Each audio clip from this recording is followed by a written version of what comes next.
বাঁধাকপির পকোড়া তৈরি করে বাঁধাকপি মশলা তৈরি করব, সেটা তোমাদের সঙ্গে শেয়ার করছি।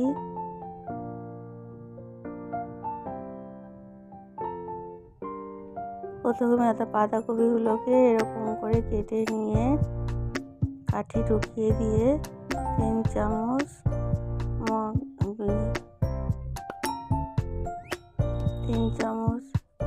কর্নফ্লাওয়ার, 3 চামচ ময়দা, হলুদ, লবণ, বেকিং সোডা, বাড়ির তৈরি ভাজা মশলা, দই সব দিয়ে মাখিয়ে কড়াইতে তেল গরম হয়ে গেছে। এবার কড়াইতে একটা একটা করে দিয়ে দিচ্ছি। পকোড়ার মতো করে এগুলো সব ভেজে নিচ্ছি। কপিগুলোকে ব্যাটারির সঙ্গে মাখিয়ে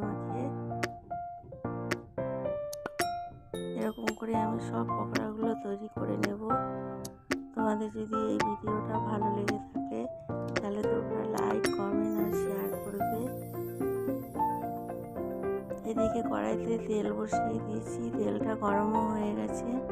গ্রেভিটাও তৈরি হয়ে গেছে। গ্রেভির মধ্যে আছে টমেটো, আদা, পেঁয়াজ, রসুন, লঙ্কা, কাঁচা লঙ্কা, শুকনো লঙ্কা, কাশ্মীরি মির্চ, লঙ্কা গুঁড়ো, আর এদিকে নুন হলুদটাও দিয়ে দিলাম, একটু বাটার দিয়ে দিলাম। সব দিয়ে ভালো করে এবার কষিয়ে নিচ্ছি। কষানো হয়ে গেছে। আমার বাঁধাকপির পকোড়াগুলোকে সব গ্রেভির মধ্যে দিয়ে দিলাম। এবার হালকা হাতে নেড়ে নিয়ে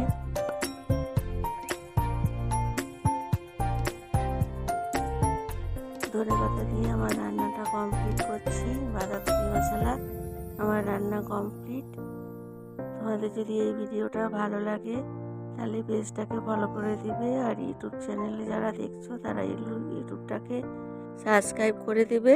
হলো না খুব সুন্দর?